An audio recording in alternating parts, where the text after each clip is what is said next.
Muy buenas tardes a todos los que están conectados, están conectándose. Muy buenas tardes, que Dios les bendiga a todos los que de los 4 puntos cardinales del planeta, desde las planicies invernales de la Antártida, las selvas calurosas del Congo y los mares paradisíacos del Caribe, están aquí ahora compartiendo con nosotros esta transmisión que estamos haciendo de Punto de Inflexión, un programa cristiano que trata sobre diversidad de temas polémicos, argumentos disímiles de distintos criterios, todos convergiendo en el plano de la centralidad de Cristo, en una cosmovisión general del mundo y de la sociedad que nos rodea. Hoy tenemos un invitado muy especial, tengo aquí a mi lado, vamos a dejar que él mismo se presente y vamos a comenzar con la continuación del tema que habíamos tenido en el programa anterior, medios de comunicación masivos en Cuba y cultura cristiana en Cuba. Pero antes, como ya es característico en la segunda parte de estos programas que venimos haciendo, vamos a hacer el obituario de honor, o sea, la revitalización de la memoria y el homenaje digno a todos los que han contribuido en el plano cultural en nuestro país a tejer precisamente una convicción de cultura. Queríamos recordar que hace unos días atrás, falleció el maestro Mario Bustillo Martínez y la destacada antropóloga, investigadora y pintora, además artista plástica, Natalia Bolívar. Son personas realmente fundamentales en el decursar de la cultura cubana, y que nosotros estamos aquí, haciendo este sencillo homenaje, este recordatorio a todos los que ya han pasado, pero que han contribuido a forjar precisamente la imagen y el rostro visible de la cubanidad como tal. Bien, entonces, sin más, pasamos entonces a presentar a nuestro invitado, Luis Basulto. Para mí, no quiero que se presente él. Para mí una destacada personalidad dentro del mundo de la cultura cristiana, artista, publicista, y otras facetas que quizás él hable sobre eso, pero ¿quién es Luis Basulto? Quisiéramos conocer de tu propia mano, de tu propia firma. Buenas tardes para todos los que nos escuchan. Antes que nada, que darte muchísimas gracias por la oportunidad. Realmente es una honra compartir con usted y en este programa. Si quieres saber de mí, sencillamente me encanta la música, me encanta la creación de instrumentos musicales. Esa es mi pasión, y la escritura sobre todo. Pero en temas eclesiásticos, básicamente. Eso soy. Exactamente.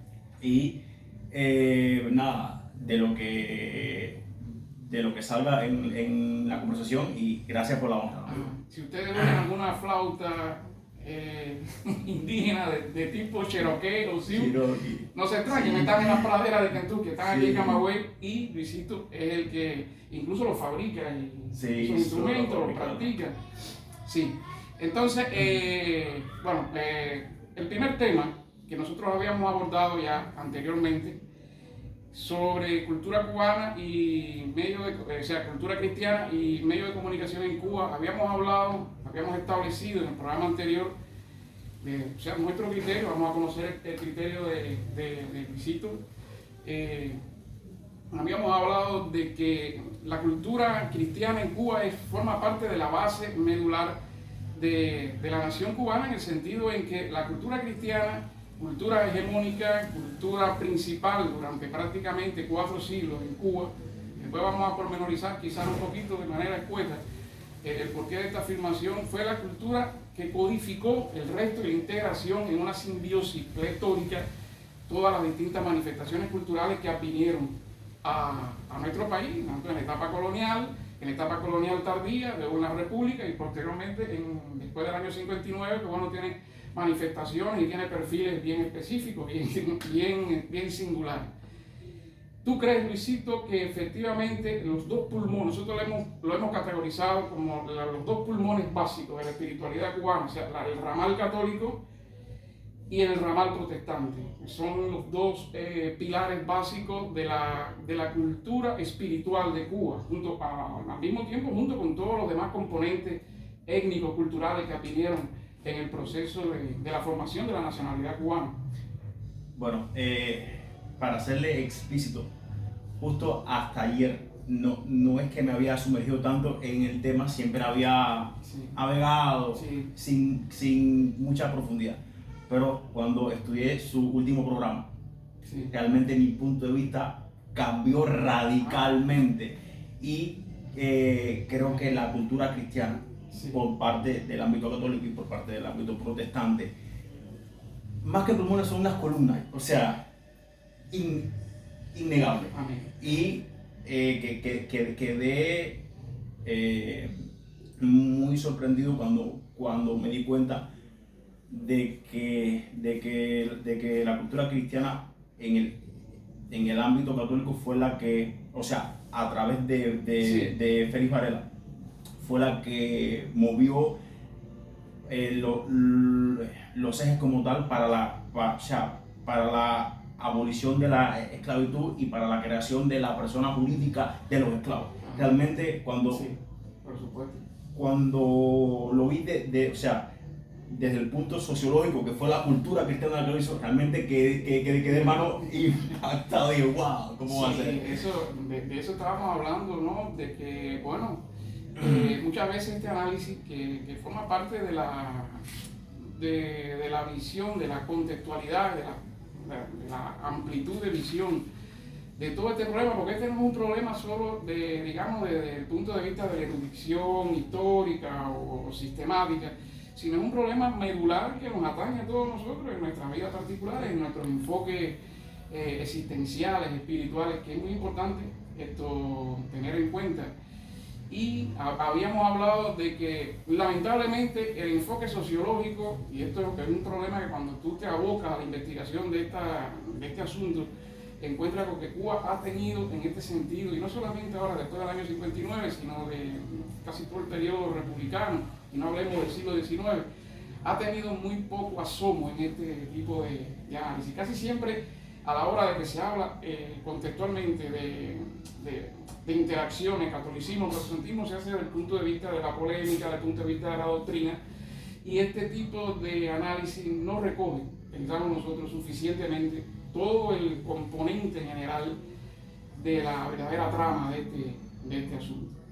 Entonces, bueno, habíamos establecido esta pauta, o sea, como un elemento codificador, en el sentido de que el cristianismo, tanto católico como los protestantes, le da configuración, le da voz, le da sentido, le da orientación, no solamente a las expresiones religiosas vernáculas que asistieron a Cuba, sino también le dio un contenido social muy importante. Deje que le diga algo, y perdón que le interrumpido. Nunca había visto que el catolicismo y el protestantismo fueran de la mano, o sea, tan cerca, o sea, cuando lo miras desde el punto de vista sociológico, van de la mano, van incluso abrazados, generando la cultura cubana, o sea, en la cubanía a través de los años. Es increíble, hermano. Increíble. Bueno, increíble. De hecho, hay un suceso importante, que cuando han atacado a una, han afectado a la otra también, en este sentido, y eso lo pudimos comprobar muy bien después de los acontecimientos de 1959, que vamos a llegar después a conversar, a tener criterio, sin ningún tipo de temor, sin ningún tipo de ambaje, puesto que ya han pasado prácticamente más de medio siglo, y estamos en condiciones precisamente, porque ha ocurrido un devenir del tiempo, poder analizar y poder evaluar estas condiciones. No es un hecho que sucedió ayer, ya es un hecho que tuvo connotaciones históricas, que forma parte de la historia, de los resultados históricos de la nación cubana. Bueno, pasando a una segunda pregunta, ¿cómo tú ves en estos tiempos, en la Cuba contemporánea, la relación medio de comunicación masiva y cultura cristiana? nosotros habíamos, nosotros habíamos hablado sobre eso en el programa, partiendo de la raíz de que la Cuba contemporánea tiene mucho que ver con lo que sucedió en 1959. O sea, no se puede analizar esto saltando esa etapa y evaluando la envergadura de los problemas que se suscitaron a raíz de la deriva revolucionaria de 1959 en relación con el marxismo-leninismo, que nosotros lo calificábamos en este sentido como una amputación, una mutilación del rostro espiritual del país, prácticamente como una nakba, como dicen los palestinos, una catástrofe, una situación catastrófica, porque interrumpió el decursar espiritual, existencial y social de la nación cubana, que de una manera o de otra venía caminándose en un rumbo determinado, pero a partir de una evolución con una raigambre de 4 siglos. Y lo que sucedió fue que precisamente esta impostación tan violenta, o la imposición de una religión de Estado, porque ni siquiera fue el marxismo como tal. El marxismo, como habíamos dicho, es un análisis filosófico, un análisis dialéctico, y como filosofía, bueno, es una más de la cual podemos estar de acuerdo o no. Pero cuando se convirtió en una religión de Estado, ahí entonces devino en la catástrofe que estábamos haciendo, porque se intentó superponer sobre una estructura que ya estaba creada de pensamiento y de acción. ¿Cómo tú ves entonces, Luisito, esta relación en la Cuba contemporánea entre medios de comunicación y cultura cristiana, teniendo en cuenta que participación cristiana no es solamente lo que podemos hacer desde el punto de vista artístico, desde el punto de vista cultural, sino desde una visión muchísimo más general? Bueno, a ver, en el año 61 con la imposición, pudiéramos decir, del marxismo, claro, es como si se hubieran mutilado los lazos de la iglesia con la sociedad. Y todos sabemos los acontecimientos que sucedieron, etcétera, etcétera, que no quiero abarcar. Y, o sea, es como si se hubiera destronado la fe en el cristianismo o en la Biblia, viéndolo desde esta perspectiva para coronar al hombre nuevo, con la ausencia completamente de Dios y la fe puesta en un hombre que no necesariamente tenía que ser un líder, aunque lo era en aquel entonces, sino en el hombre como tal, en el individuo como tal, negando completamente a Dios. Y yo lo veo desde la perspectiva esta, como decía alguien, hasta un ateo necesita a Dios para negarlo. Cuando ya estás diciendo de que no crees en Dios, estás diciendo de que hay un Dios. Por ejemplo, yo nunca hablo de el Dios del espagueti, porque para mí es algo que no existe. Para mí es algo metafórico, algo que no. Pero cuando una persona insiste en que no cree en Dios, ya está dando por sentada la existencia de un Dios en el que no cree. Entonces, en unos 60 años, 60 y tantos años, creo que la cultura cristiana en los medios de comunicación ha sido bastante inexistente. Casi, o sea, no es que no se ha dado, se ha dado, pero en los casos que se ha dado, en los escasos casos, y perdonen la redundancia, no valga, ha sido bajo un ambiente controlado, bajo un guión, etcétera, etcétera, etcétera. Ahora, quiero hablar específicamente sobre un fenómeno, y es el siguiente. En el año 2018 se nos dio acceso directo por los datos móviles a las plataformas de streaming y las redes sociales. Creo que ya nos llegó tarde, y muy tarde a Cuba, pero en el mundo entero ya había sido una revolución. Y en Cuba, valga la palabra, fue una revolución tecnológica. ¿Por qué razón? Porque una institución periodística o los medios de difusión masivo, aparte de ser medios, son empresas que tienen por obligación que responder a lo que a la persona que paga la tinta y paga la corriente. Sin embargo, en las plataformas de streaming ha quedado demostrado que las personas consumen mucho más el streaming y las redes sociales por mucho más y por mucho, y valga la redundancia, que los medios clásicos como la televisión y la radio. Y lo lo que ha sucedido es que la tecnología le ganó a la censura. Y o sea, las manifestaciones artísticas se han podido ver en toda su plétora. Ve arte, poesía, música, escritura, o sea, en todo su esplendor en este ámbito, en las plataformas de streaming y las redes sociales, que en un inicio fueron bastante limitadas, porque las baneaban, las tumbaban, no es que no lo hagan todavía, pero bueno, etcétera, etcétera, etcétera. ¿Ve? Y algo más quería decir con respecto a la cultura cristiana, con respecto al streaming. No es solamente un fenómeno que está pasando en Cuba, está pasando a nivel global. O sea, los medios de difusión masiva, por ejemplo, tienen 500 millones de vistas en un video, un billón de vistas en, o sea, en una presentación, etcétera, etcétera, etcétera. Y sin embargo, las redes sociales están casi ahí, o al mismo nivel. Y lo que le cuesta un comercial a una empresa son, por ejemplo, 10 millones de dólares o sea, que los pongan en los medios de difusión, pero el costo es prácticamente cero si lo hacen a través de las plataformas de streaming. Claro, ya con una base creada, ¿ves? A través de un influencer, o sea que es más económico.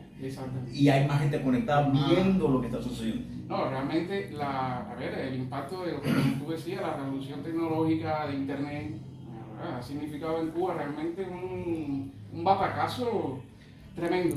Siempre a mí me llama la atención de que incluso, y sin negar, por supuesto, el influjo, el impacto de Internet, ya ha sido un parteaguas, un antes y un después. Exactamente.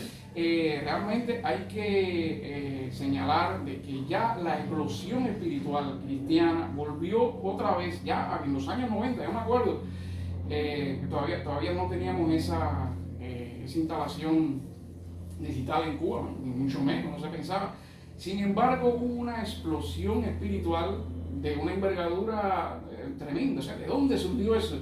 Eso indudablemente que estaba soterrado dentro precisamente de el ser intrínseco de la nacionalidad cubana. O sea, después de prácticamente 30 años de enseñanza, de prédica de un materialismo ateo, de un ateísmo llamado entre comillas científico, sin embargo, fue una eclosión realmente increíble lo que sucedió, porque precisamente en esa batalla el materialismo dialéctico, como en la generalidad de los países en los cuales se experimentó con el llamado socialismo real, en ninguno de los casos sucedió. Yo me acuerdo cuando en los años 80 comenzaba la perestroika en la Unión Soviética, habían ocurrido procesos de reforma y de cambio en China. Todos estos procesos importantes de transformaciones vitales, sistémicas, tuvieron como precedente, como inicio, revoluciones espirituales. Yo me acuerdo que en el año 88 se celebró en Rusia el milenio de la instauración del cristianismo, o sea, de la llegada del cristianismo a Rusia, 1988, antes de la perestroika, o sea, coincidente con eso, porque lo que iba a venir después tenía que tener un resorte espiritual.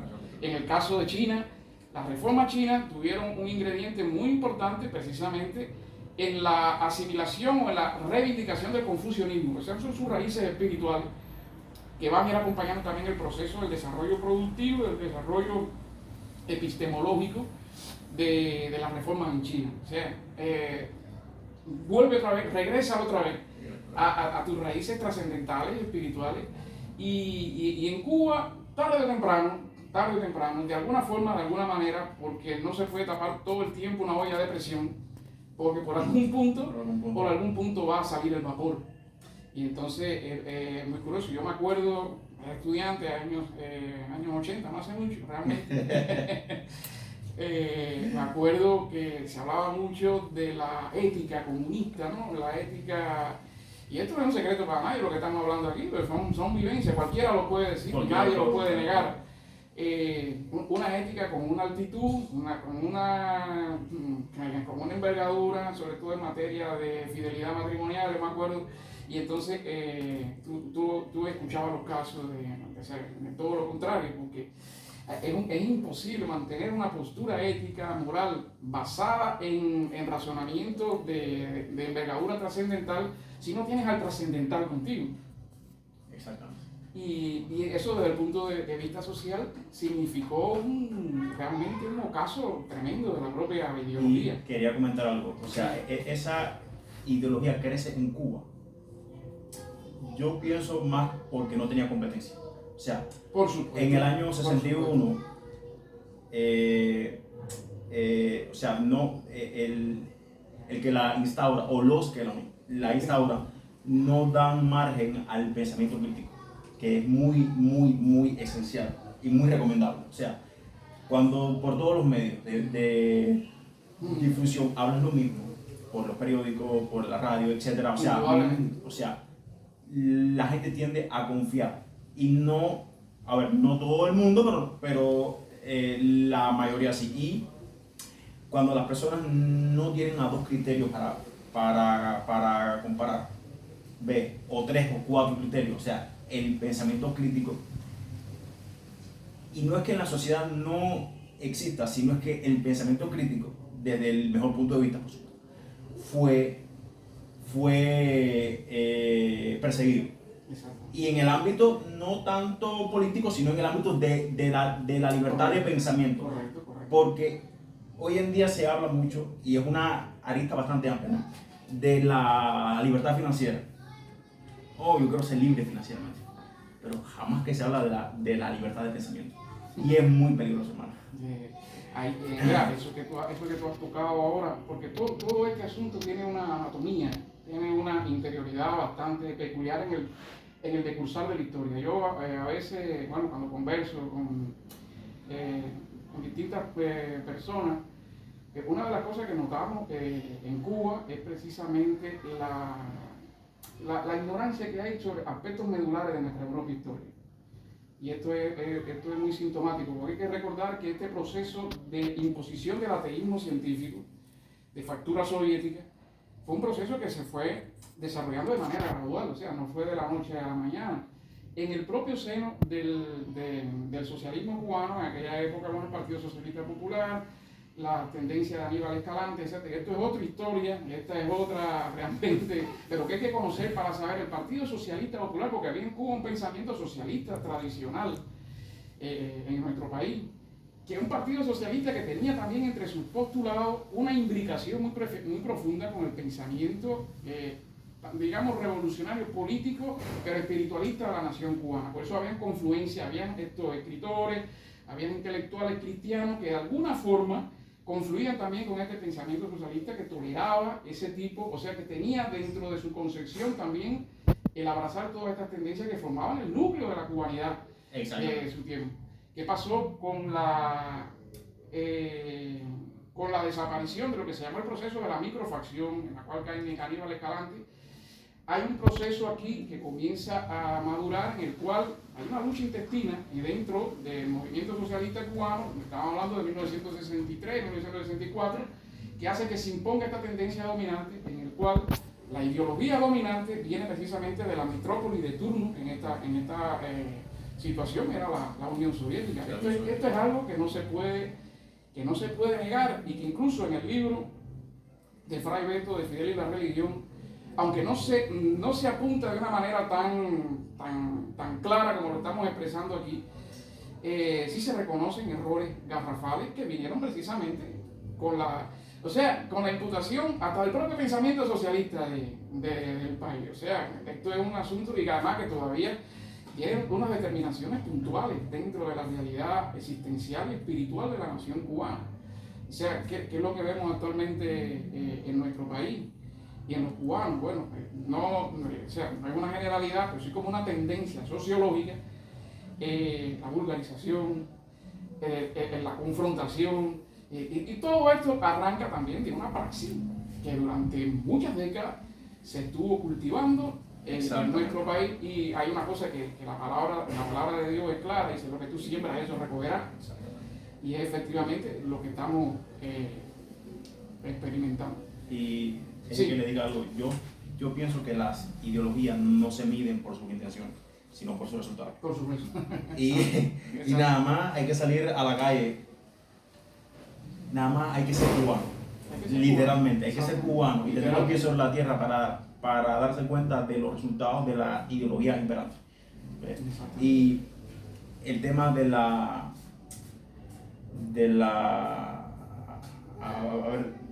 como usted mencionaba, de la vulgarización, es un tema muy recurrente en Cuba. Y la iglesia, a ver, no es que sea culpa de la iglesia, sino, como usted mencionaba en el otro programa, tenemos que comunicar, mover de forma integral, educar. Exactamente, sí, porque eso quedó mutilado, eso quedó fragmentado. Y eso también afectó a la iglesia, en el sentido de que la iglesia, que también es una realidad social importante, pues no pudo, imagínate tú, durante prácticamente 30 años permaneció en el ostracismo, o sea, lejos de la vida pública, concentrada, única y nada más dentro de las funciones del templo. Imagínate tú que, o sea, una iglesia que prácticamente se convirtió en una burbuja. Exacto. En una burbuja ahí totalmente aislada. Yo me acuerdo que una de las cosas que a mí me chocó bastante cuando entré a la iglesia, era precisamente como iglesia como una especie de fortaleza cerrada con las ventanas a lo que se llamaba el mundo. O sea, el mundo era todo lo que venía de allá, todo lo que estaba afuera, de los recintos del templo, no de la concepción cristiana como tal. Y entonces, todos los factores estos culturales, étnicos, sociales, que componen la nación cubana, estaban totalmente encerrados, totalmente conceptuados de una manera estrecha y de una manera peligrosa. O sea, todo lo que venía de afuera era peligroso. Eso cambió después, posteriormente. Cambió. Lo que sucede es que como esa ausencia de tener una base pastoral metodológica, que es, a ver, que en otros países ocurre de una manera, o sea, ha ocurrido con bastante fluidez, ha habido una integración en este sentido, porque no sufrieron la nazbah que sufrió la iglesia en Cuba. Sí, fue una castración. Exactamente, esa es la palabra. Me gusta más esa palabra, una castración. Realmente la iglesia no dejó de existir porque la iglesia no deja de existir porque es el proyecto de Dios mismo. Eso es imposible que se pueda destruir, pero sí puede sufrir merma. Sí puede sufrir merma secundaria dentro del terreno histórico, del terreno cultural, etc. Y eso es lo que, bueno, desde nuestro punto de vista estamos debatiendo aquí. Qué bueno que coincidimos en esta afirmación. Bueno, queríamos hacer un paréntesis para presentar, déjame cerrarme aquí, no se me vea el tobillo. Estos dos libros, ustedes saben que tenemos una sección literaria dentro y sobre todo cuando tenemos varios invitados también. Libros que han sido editados por casas editoriales en Cuba, o sea que están al acceso de cualquiera que los quiera adquirir. Este libro, interesantísimo para el que quiera profundizar un poquito en lo que estamos hablando, aunque no tematiza precisamente de esta manera, pero sí hace un recorrido, cosa impensable en la propia Cuba hace 20 o 30 años, un libro sobre esta temática que está publicado, para que vean que no es de Miami ni nada de eso, es por editorial UH, que es de aquí de Cuba. La palabra y la llama, poesía cubana de temas religiosos en la colonia. Todo el proceso cristiano a través de la lírica, a través de la épica, a través de la poesía fundacional de Cuba, desde Silvestre de Balboa hasta José Martí, los cuales tienen todos un componente pasando por Mendive, pasando por Cenea, pasando por el Gertrudis Gómez de Avellaneda, pasando por Fornari, el Cucalambé, por Heredia, que también eso es fundamental.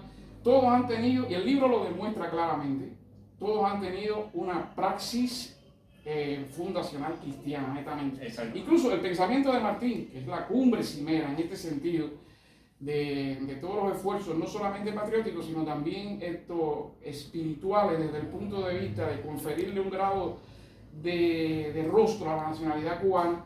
El concepto que maneja Martí en toda su literatura y en todo, porque Martí no se puede separar de su acción literaria y su acción política, o sea, increíble. Generó indudablemente que sí lo hizo. Es el concepto sacrificial cristiano que tiene Martí a la hora de proyectar su actividad política, su actividad revolucionaria algo que aunque no está manifiestamente dado, y esto es una característica que tiene la sociología, se manifiesta a través de su devenir, pero que tiene sus raíces dentro de un pensamiento cristiano acelerado a lo largo de los siglos en nuestro país. José Martí es la síntesis de Félix Varela, es la síntesis de Mendive, es la síntesis incluso hasta de Bartolomé de las Casas, pero estos serían ya programas un poco más tensos. Nosotros estamos anunciándolo aquí, invitándole precisamente a que si quieres investigar, si quieres profundizar más en estos temas, pues lo haga. Bueno, este libro, La Palabra y la Llama, ya te lo habíamos anunciado acá, y este libro que es un clásico, Vida y obra del apóstol José Martí, de Cintio Vitier, un intelectual cristiano católico, pero que ha tenido un impacto tremendamente significativo, uno de los miembros del grupo Orígenes, también de la década del 50 en Cuba, que tuvo una florescencia extraordinaria en la poesía y también,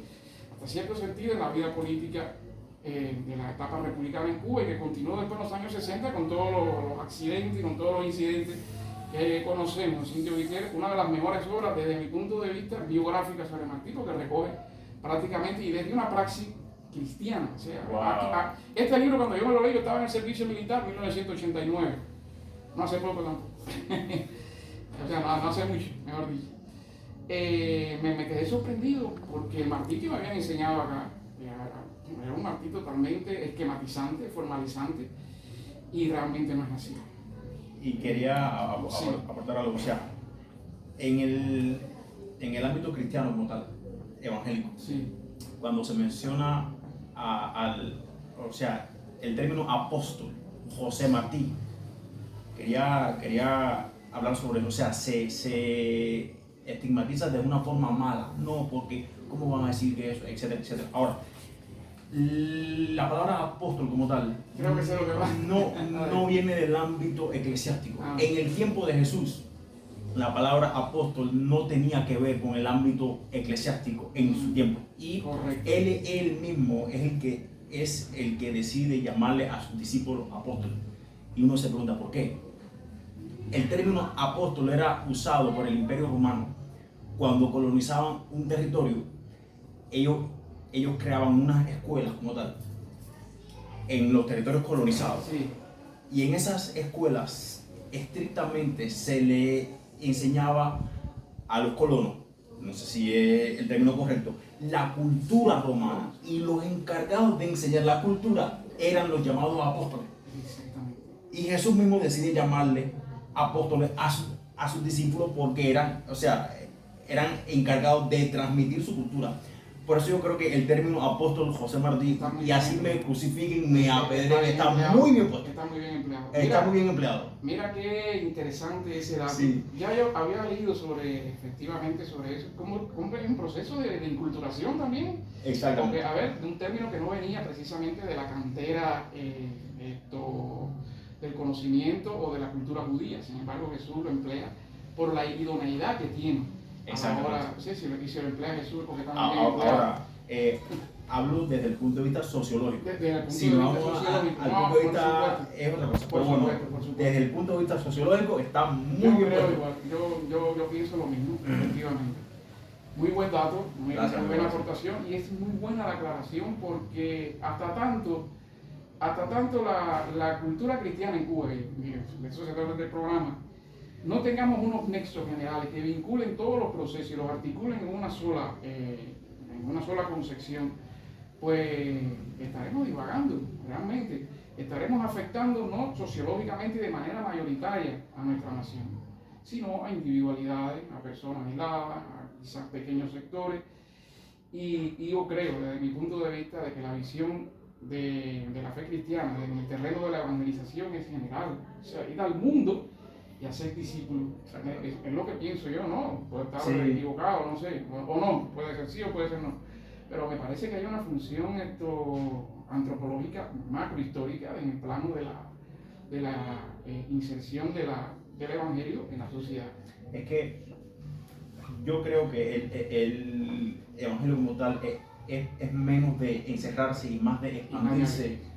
O sea, se nos ha enseñado cuando te conviertes a la fe cristiana, pues dejas a tus amistades, hipotéticamente, dejas a tus amistades, dejas tu forma de vestir, dejar tu costumbre, hasta cierto punto está bien. Pero si tú dejas a todas tus amistades que no conocen la fe, ¿cómo le vas a predicar? Imposible.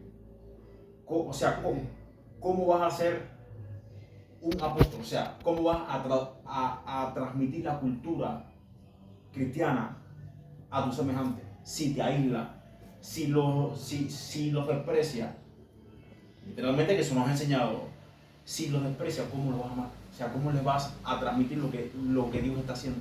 O sea, no hay forma. No hay manera. Incluso si desconocemos las realidades que componen desde el punto de vista cultural, antropológico, como hemos estado hablando, o sea, desde todos los puntos de vista, porque una nación como tal es la constatación de todas estas realidades. O sea, y Dios es el rey de las naciones. Pero una nación no es una entidad abstracta. Una nación es su política, una nación es su cultura, una nación es su economía, es su ciencia, es su proyección ética. Y a todo eso Dios nos mandó a... O sea, cuando se evangeliza a un individuo, también se evangeliza el núcleo de su ser, de su existencia, pero todos los componentes que conforman la existencia, la visualidad y la cosmovisión de un ser ante las determinadas realidades circunstanciales que también tienen que ser evangelizadas. Exactamente.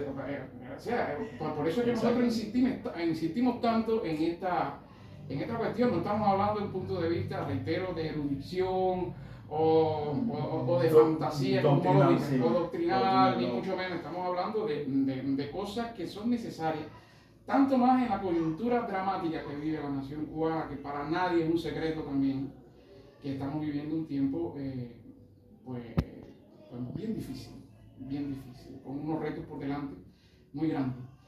Y precisamente de eso queríamos hacer ya la última pregunta,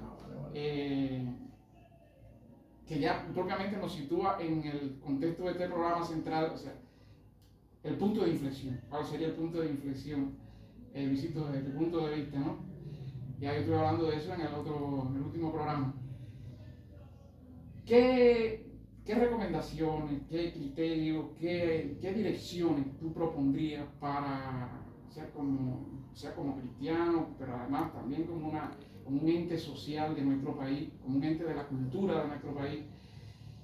¿Qué dirección, qué solución, digamos, tú, o sea, dentro de la complejidad del tema, ¿no? Sí. Tú propondrías para superar, desarrollar, salvar, recuperar y direccionar otra vez, una vez más, la recuperación de nuestra identidad cultural y precisamente de este aspecto que hemos estado hablando, coyuntura de enlace entre cultura cristiana, medios de comunicación masiva? Aquí podemos hablar de los medios de comunicación, etc. ¿Cuál sería una propuesta personal, un punto de vista sobre el destino futuro de nuestro país? Lo vería desde 3 puntos. Primer punto, o sea, que la iglesia global, general, en el ámbito cristiano, deje de aislarse dentro de sus paredes, ¿ves? Y deje de literalmente satanizar. Eso es fundamental. Las instituciones sociales, o sea, en ese apartado, ¿ves? Deje de satanizar la política, deje de satanizar el arte, deje de... A ver, no hablo de que toda la cristiandad es así, no me estoy refiriendo, pero hay un sector bastante amplio que piensa que lo que no es servicio dentro de una congregación, pues es del mundo, no es de Dios, etcétera, etcétera, etcétera.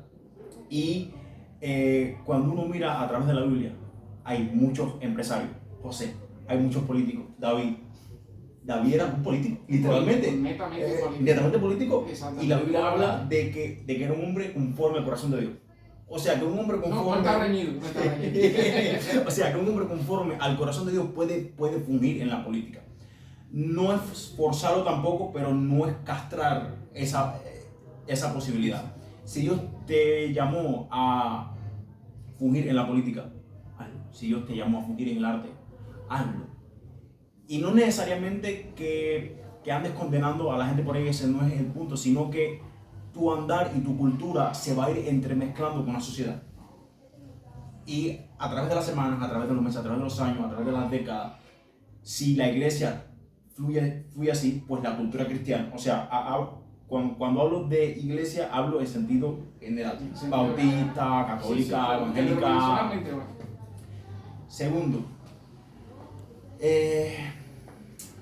es la predicación, pero no tanto a través de la palabra, sino a través de la acción. La Biblia estrictamente dice: en esto conoceréis que sois mis discípulos, que os améis unos a otros. Y al punto que quiero llegar es, no ores por algo en lo que, o sea, por lo que tú puedes resolver. Hablamos de que queremos que Dios nos use para sanar paralíticos, de que queremos que Dios nos use para cambiar naciones, pero tenemos el poder literalmente de sanar el hambre de alguien. Tenemos el poder literalmente de cubrir a alguien con un problema que no tiene. Tenemos el poder de calzar a alguien, tal vez que no lo tenga. Sí. ¿Ve? Y entonces, si la iglesia de Cristo se moviera en ese ámbito, no es que yo lo haga, porque hay veces que se me va la roca y no lo hago, pero la idea es amar. Ve, Jesús nos manda literalmente eso, amar. Y aún sin hablarle a alguien, uno sencillamente lo ama en todos los ámbitos y de la mejor forma, por supuesto. Ellos se lo van a decir. Cuéntame, o sea, ¿dónde tú vas? ¿Qué estás haciendo? ¿En qué tú crees? Y te lo digo porque me ha sucedido cientos de veces. Sí. Y tercero, en el ámbito tecnológico, esto es un arma potentísima. Súper. O sea, súper. Potentísima. Las redes sociales no son de Satanás, como se quiere decir. Las plataformas de streaming no son de Satanás. Son una herramienta que puede ser efectivísima en las manos de Dios. Úsala. Hay millones de personas que se han convertido por una palabra, que Dios los ha tocado sencillamente por una palabra que vieron. Correcto. O por un escrito, etcétera, etcétera. Y un punto más. Para los que dicen que quieren, o sea, que quieren ser usados por Dios, que quieren que Dios los use, que quieren ser predicadores, etcétera, etcétera, etcétera. Si está en tu corazón, no te limites. Aquí está. Si dices que hipotéticamente tu líder no te deja predicar, amigo, aquí, o sea, lo puedes hacer a través. Si dices que no te publican tu libro, lo puedes hacer a través. Si dicen que nadie escucha tus mensajes, lo puedes hacer a través de esto. O sea, las plataformas de streaming es un arma potentísima y desde el punto sociológico eso, o sea, traería una recuperación gradual de la cultura cristiana en la sociedad cubana. Yo, bueno, efectivamente, lo que hemos estado hablando acá, yo no voy a reiterar lo que había dicho en el programa anterior, pero yo creo que o sea, hay un gran dilema en cuál va a ser el futuro de nuestro país. O sea, todo el mundo cuando toca el tema Cuba, realmente hay un grado tremendo, inaudito de incertidumbre sobre el tema. Pero yo creo, y porque todos los procesos históricos son permitidos por Dios, y no solamente permitidos, sino son conducidos por Dios, yo presiento que nuestro país va a ser cantera y va a ser escenario de un acontecimiento histórico trascendental en su futuro, precisamente por todo este devenir en el cual se ha ido moviendo la historia de nuestro país. Y hay que tener en cuenta una cosa muy, muy importante que hemos estado hablando acá: el renacimiento, el resurgir de nuestra patria en un momento de una grave crisis existencial, donde todo el mundo quiere irse, donde nadie quiere mirar a lo que está sucediendo, a lo que está pasando, lo cual también tiene su razonamiento. No vamos a entrar en eso, por supuesto, eso es válido. Pero repensar a Cuba, reconstituir a Cuba y inclinarse por mirar el futuro de Cuba y la responsabilidad que tenemos cada uno de nosotros hacia Cuba, depende y dependerá en grado, precisamente en un grado muy alto, de su praxis espiritual, que es lo que estaba hablando aquí. La esencialidad no es política, la esencialidad no es económica, la esencialidad en donde parten esas raíces fecundas de la existencialidad cubana es precisamente de su vocación espiritual y vocación espiritual cristiana. Y decir algo acerca del futuro de Cuba. Es imposible desde una perspectiva sociológica cristiana, no mirar el futuro de Cuba a través de la fe. O sea, es necesario, o sea, porque si no cae en la depresión, cae en etcétera, etcétera, etcétera. Hay muchos términos que no quiero mencionar, ¿ves? Pero cuando lo miras desde una perspectiva de la fe, todo literalmente cambia. Porque cuando miras a través de la Biblia, o sea, Dios no es pequeño, Dios es enorme. Y es mi punto de vista. O sea, este es mi criterio personal. Yo comparto ese sí, punto de vista. Es mi criterio personal, desde el ámbito cristiano, ¿no? Uno de los mayores regalos que podemos tener como hijos de Dios, o sea, mi criterio personal, es saber que Él sigue sentado en su trono, pase lo que pase. Y cuando yo miro el futuro de Cuba, como ven, hermano, Dios sigue sentado en su trono.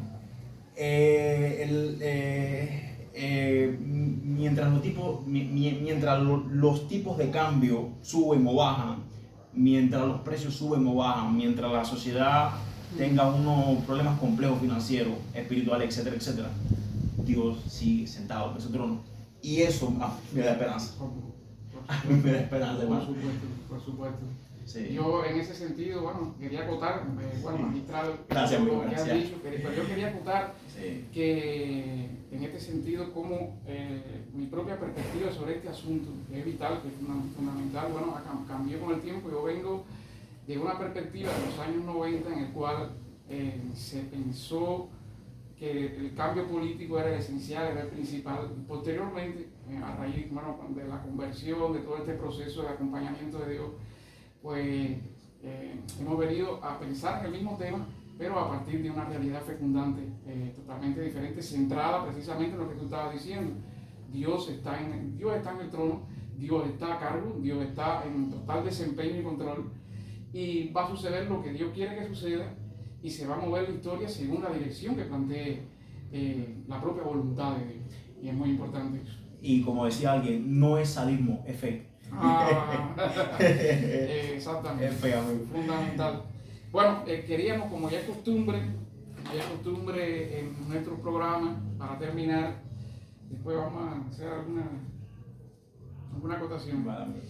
Quería regalarle este pasaje bíblico que dice, está en Juan 5, 24, 25, que dice: en verdad os digo, el que oye mi palabra y cree al que me envió, tiene vida eterna y no viene a condenación, sino que ha pasado de muerte a vida. En verdad os digo que viene la hora, y ahora es, cuando los muertos oirán la voz del Hijo de Dios, y los que oigan vivirán. Como siempre reiteramos, si no conoces a Dios, si estás buscando información en este sentido, te invitamos a que en los domingos puedas venir acá, puedas reunirte, así también que te acerques también a otra congregación, a otros hermanos, pero es muy importante pasar de la fase de condenación, de la ausencia de Dios, a la vida pletórica, que solamente es Cristo Jesús, camino, verdad y vida. Bueno, queríamos darle las gracias por esta cátedra que has tenido acá, estos requisitos. No será la última vez que te invitemos, porque él además tiene una obra como publicista, como poeta, también una obra artística. Por eso es que yo lo catalogo como un artista. Gracias. Y a este que está también detrás de la cámara, está silencioso, al cual vamos a dedicar también a su obra, a su desempeño artístico, profesional, el próximo programa, junto con Elizabeth Vidal, otra intérprete y compositora cristiana. Es muy importante. Había alguien que me decía el otro día: conche, pero es que no nos ponen en la televisión. No importa, ponte tú mismo. Ahora lo que tú estás diciendo en las redes sociales, tenemos la gran oportunidad de hacer esto. Entonces, muchísimas gracias, Luisito. Ha sido muy importante, ha sido súper fértil y súper bueno haber contado contigo. Gracias por haber dispuesto tu tiempo para este momento. Y bueno, si quería decir, quería comentar algo. Quiero que sepas que, disfruté muchísimo de la plática. O sea, hacía mucho que no disfrutaba tanto de una conversación a fondo. Gracias a usted por su invitación. Ya saben, cuando quiera, pues estamos en contacto siempre. Bueno, Bueno, pues entonces, hasta el próximo programa. Pensamos, Dios mediante, pensamos hacerlo la próxima semana. Recuerden que vamos a tener de invitado al camarógrafo invisible con su extraordinaria obra poética y musical y a Elizabeth Vidal. Así que no se pierda estos programas y vamos a estar acá en otra edición de Punto de Inflexión. No se lo pierdan.